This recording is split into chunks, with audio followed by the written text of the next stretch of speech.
Pernah nggak sih kamu ngerasa harga barang makin hari makin gila-gilaan? Dulu uang 100.000 bisa belanja seminggu. Sekarang paling cuma cukup buat 2 kali makan. Nah, banyak orang nyalain inflasi. Tapi sedikit yang sadar, ada satu akar masalah yang lebih dalam, riba.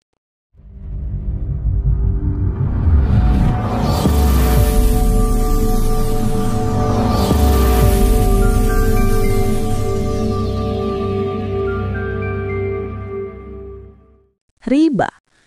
Kedengarannya kayak istilah agama yang berat ya. Tapi tenang, kita bakal bahas dengan cara yang santai. Karena ternyata riba itu bukan cuma dosa, tapi juga sistem yang bikin hidup kita pelan-pelan tercekik.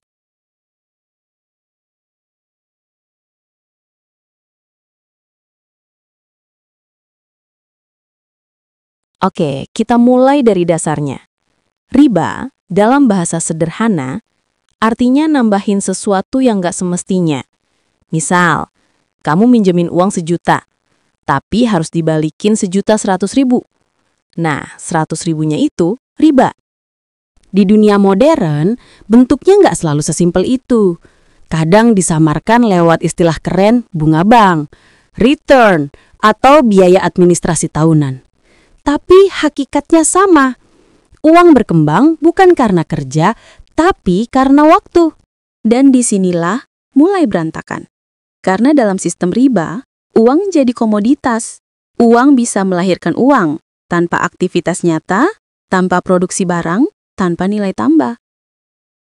Sekarang kita nyambung ke inflasi.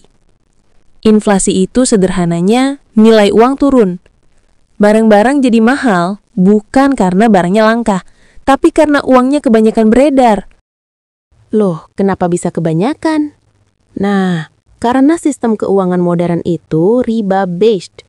Setiap kali bank ngasih pinjaman, mereka nggak ngasih uang dari tabungan orang lain, tapi menciptakan uang baru lewat sistem kredit. Contohnya, kamu pinjam 100 juta. Bank nggak punya 100 juta itu secara fisik. Mereka cuma ketik angka di sistem. Tada! Uang baru tercipta. Dan setiap pinjaman harus dikembalikan plus bunga.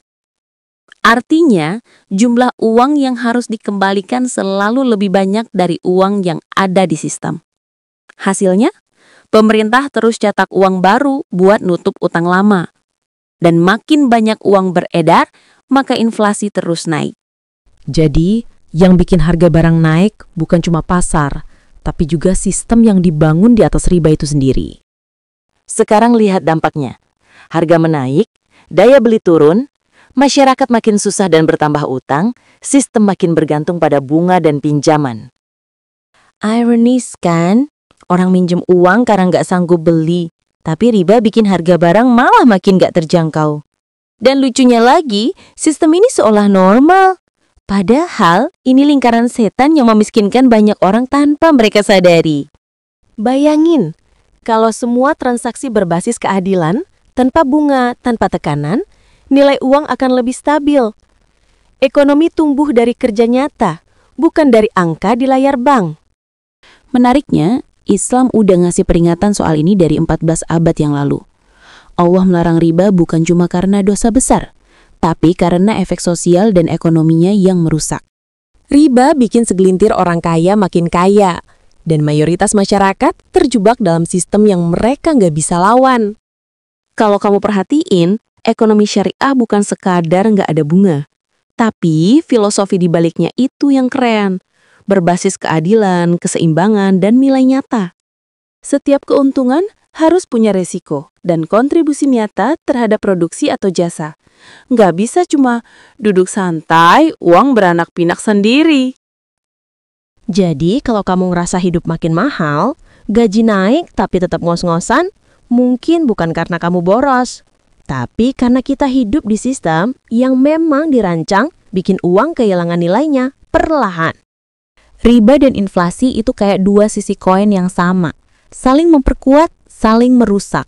Dan satu-satunya cara keluar yang mulai sadar, mulai pelan-pelan lepas dari sistem riba ini.